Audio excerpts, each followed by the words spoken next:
पति, पत्नी और नौकरानी। शीतल और अभिमन्यु की शादी को 5 साल हो चुके थे, लेकिन अभी तक उनका कोई बच्चा नहीं हुआ था। इसकी वजह से शीतल और अभिमन्यु परेशान रहते थे, लेकिन उन दोनों से ज्यादा परेशान थी शीतल की सास, यानी अभिमन्यु की माँ जानकी देवी। जानकी देवी चाहती थी कि जल्दी से जल्दी उनकी गोद में पोता या पोती आ जाए, और इसीलिए वो अपनी बहू शीतल को लेकर एक दिन हॉस्पिटल पहुंची। डॉक्टर मैडम, जरा ठीक से चेक करके बताइए ना। कई बड़े बड़े डॉक्टर को दिखाया है, लेकिन मेरी बहू माँ ही नहीं बन पाती। मैंने शीतल को बहुत अच्छे से चेकअप किया है। देखिए, बात यह है कि शीतल के अंदर माँ बनने की कैपेसिटी नहीं है। ये आप क्या कह रही हैं डॉक्टर साहब? कोई तो इलाज होगा ना, कोई दवाई दे दीजिए। देखिए, कुछ प्रॉब्लम ऐसी होती है जिनका कोई ट्रीटमेंट नहीं होता। आई एम सॉरी टू से, लेकिन शीतल कभी माँ नहीं बन सकती, क्योंकि उसके यूट्रस में अंदर से ही कुछ प्रॉब्लम है। घर आने के बाद क्या हुआ माँ? कहाँ लेकर गई थी आप शीतल को? अरे कहाँ लेकर जाती, डॉक्टर मैडम के पास ले गई थी, लेकिन तेरी बीवी तो कभी माँ बन ही नहीं सकती। मम्मी जी, इसमें मेरी क्या गलती? अगर अंदर से कोई प्रॉब्लम है तो उसमें मैं भी कुछ नहीं कर सकती। जानती हूँ, ये बात डॉक्टर के मुंह से सुन चुकी हूँ। अब दोबारा मेरे सामने इस बात का गाना मत गा। अरे माँ, परेशान होने की जरूरत नहीं है, हम सोचते हैं ना कुछ। अरे क्या सोचेगा तू? जब डॉक्टर कह चुका है कि तेरी बीवी माँ नहीं बन सकती, तो बता क्या सोचेगा तू? कहाँ से लाएगा बच्चा? माँ, ये तो मैं भी नहीं जानता। अभिमन्यु, क्यों ना हम अनाथ आश्रम से एक बच्चा गोद ले आए? क्या फर्क पड़ता है बच्चा हमारा हो या गोद लिया हुआ?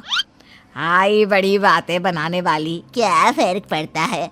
अरे क्यों फर्क नहीं पड़ता? मुझे इस वंश को आगे बढ़ाने के लिए मेरे बेटे का खून चाहिए, किसी दूसरे का नहीं। लेकिन माँ, आप जानती हैं कि ये अब पॉसिबल नहीं है। मैं कुछ नहीं जानती। मैं किसी पराये की औलाद को इस घर में अपना पोता या पोती बन के बढ़ता हुआ नहीं देख सकती। मेरा वंश मेरे बेटे के खून से ही आगे बढ़ेगा। लेकिन मम्मी जी, ऐसा कैसे हो पाएगा? आप अच्छी तरह जानती है ना, मेरा और अभिमन्यु का बच्चा नहीं हो सकता। तो मैं अपने बेटे की दूसरी शादी करवाऊंगी, और अपनी दूसरी बीवी से ये मुझे बच्चा पैदा करके देगा। ये आप क्या कह रही हैं माँ? मैं किसी और से शादी नहीं करने वाला।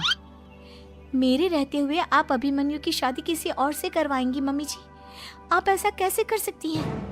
तू बस देखती जा बहू, मैं ऐसा कैसे कर सकती हूँ। कुछ दिनों के बाद, अभिमन्यु, मैंने तेरे लिए लड़की ढूंढ ली है। माँ, मैं आपको कितनी बार समझाऊं, मुझे किसी से शादी नहीं करनी है। पहले मेरी बात सुन। ये जो चमेली है ना, हमारे घर में काम करने आती है, वो तुझसे शादी करने के लिए तैयार है। मम्मी जी, आप अभिमन्यु की शादी एक नौकरानी के साथ करवाएंगी? वो इसलिए क्योंकि चमेली दिखने में बहुत खूबसूरत है, बच्चा भी सुंदर ही होगा। मम्मी जी, लेकिन एक बच्चे के लिए अपने बेटे की शादी नौकरानी के साथ करवाना, क्या ये सही है? अगर अभिमन्यु ने शादी नहीं की ना, तो मैं अपनी जान दे दूंगी। अब देख लो, अगर तुम्हें अपनी माँ की जान प्यारी है तो तुम्हें इस नौकरानी के साथ शादी करनी ही होगी। इस तरह जानकी देवी अपने बेटे अभिमन्यु की शादी नौकरानी चमेली के साथ करवा देती है। कुछ दिनों के बाद, नौकरानी से मालकिन बन के तो मजा आ गया। अब तो मैं इस घर की मालकिन हूँ। देखो, अपने आप को ज्यादा मालकिन समझने की कोशिश मत करो। एक बार तुम्हारा और अभिमन्यु का बच्चा इस दुनिया में आ जाए, उसके बाद तुम इस घर से हमेशा के लिए चली जाना। अरे जाओ जाओ, किसी और के आगे बातें बनाना। एक बच्चा तो पैदा नहीं कर सकी, बढ़िया आई। जाओ, जाकर मेरे लिए कॉफी बना कर लाओ। नौकरानी मैं हूँ या तुम? मम्मी जी, देखिए ना शीतल मुझसे किस तरह से बात कर रही है। शीतल, तुम्हें पता है ना चमेली प्रेग्नेंट है, मेरे बेटे के बच्चे की माँ बनने वाली है। वो जैसा कहती है वैसा करो। लेकिन मम्मी जी, वो मुझे नौकरों की तरह ट्रीट कर रही है। अरे तो करेगी ना, वैसे भी बहू तुम हो किस काम की? एक बच्चा तो पैदा नहीं कर सकती। जाओ, अब घर के सारे काम करो और चमेली को आराम करने दो। थैंक यू मम्मी जी, भगवान आपका भला करे। आप नहीं होती तो मैं नौकरानी से महारानी कैसे बनती? देखो, तुम्हें जो चाहिए सब मिलेगा। खूब खाओ पियो, मजे की जिंदगी जियो, लेकिन बस मुझे एक बच्चा पैदा करके दे दो। कुछ दिनों के बाद, मम्मी, बच्चे के लिए आपने मेरी शादी चमेली के साथ करवा तो दी, लेकिन दिन और रात का चैन मिट गया है। सारा दिन शीतल और चमेली की बहस चलती रहती है। अब शीतल को इस घर में रखने से क्या होगा? मैं तो कहती हूँ उसे घर से निकाल दो, है भी किस काम की। मैं ऐसा नहीं कर सकता माँ, वो मेरी पत्नी है, उससे बहुत प्यार करता हूँ मैं। तुम्हारी पत्नी चमेली है, चमेली, उससे प्यार करो। अरे तुम्हारे बच्चे को जन्म देने वाली है वो। अभिमन्यु, मैं खुद ही इस घर से चली जाती हूँ। वैसे भी अपने ही घर में नौकरों की तरह रहकर परेशान हो चुकी हूँ। घर की नौकरानी मेरे ऊपर हुक्म चलाती है, वो तुम्हारी पत्नी बन चुकी है। अब मेरा इस घर में क्या काम? अभिमन्यु के बार बार रोकने पर भी शीतल उस घर से चली जाती है। कुछ दिनों के बाद चमेली एक बच्चे को जन्म देती है। भगवान ने मेरी सुन ली, मेरे बेटे का घर भर गया, उसका अपना बच्चा इस दुनिया में आ गया। मम्मी जी, बच्चे को हाथ लगाने से पहले मेरी एक शर्त तो सुन लो। तुम कहना क्या चाहती हो चमेली? आपकी मम्मी को बहुत शौक था ना अपने पोते को खिलाने का। अब देखो, इस दुनिया में हर चीज की कोई ना कोई कीमत तो होती है। तुम अपनी आधी प्रॉपर्टी मेरे नाम कर दो, बच्चा तुम्हारे नाम। अरे लेकिन मैंने अपने बेटे से तुम्हारी शादी करवाई है, अब ये सौदेबाजी कहाँ से आ गई? जो औरत अपनी बहू को घर से निकाल कर एक नौकरानी के साथ अपने बेटे की शादी करवा दे, वो तो सौदेबाजी कर ही सकती है ना। उसका कैसे भरोसा कर सकते हैं? मुझे बस आप लोगों की प्रॉपर्टी चाहिए, उसके बाद ही बच्चे को आप हाथ लगा सकते हैं। मैंने कहा था ना मम्मी, आप गलत कर रही हैं। देखिए, उसका नतीजा आपके सामने है। जब शीतल को पता चलता है कि अभिमन्यु और चमेली का बच्चा दुनिया में आ गया है, तो वो अपने घर पहुंचती है।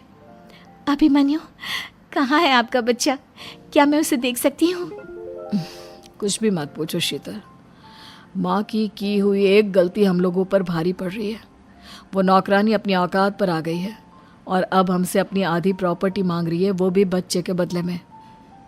एक बात कहूँ अभिमन्यु, आप उसे कुछ भी देने से मना कर दो।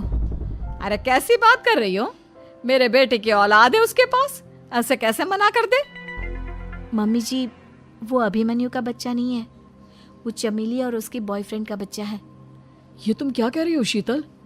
ये देखिए वीडियो, चमेली और उसका बॉयफ्रेंड आपस में बातें कर रहे हैं कि उन दोनों ने मिलकर आपको बेवकूफ़ बनाया है और अब इस बच्चे के बदले आपसे प्रॉपर्टी भी हड़प लेंगे। हे भगवान, ये मुझसे क्या हो गया? ना तो बच्चा मिला और अपने बेटे की नौकरानी के साथ शादी करवा दी सो अलग। अब क्या होगा? मुझे माफ़ कर दो शीतल, मेरी वजह से तुम्हें बहुत तकलीफ हुई है। अभिमन्यु, मैंने कहा ना, उस नौकरानी को उसके बच्चे सहित इस घर से बाहर निकाल दो। लगता है मेरे अभिमन्यु का बाप बनने का सपना अधूरा ही रह जाएगा। अभिमन्यु, अपनी मम्मी से कहो कि परेशान ना हो। आपको याद है एक बार हम एक IVF सेंटर गए थे, मैंने फिर से वहाँ जाकर बात की थी और आपको पता है इस बार मैं प्रेग्नेंट हूँ, क्योंकि हमने वहाँ पर प्रोसीजर करवाया था जिसकी वजह से मैं प्रेग्नेंट हो गई थी और इस बात का पता मुझे बस कुछ महीने पहले ही लगा है। हमारा बच्चा इस दुनिया में आने वाला है अभिमन्यु। मुझे माफ कर दो शीतल बहू, मुझसे बहुत बड़ी गलती हो गई।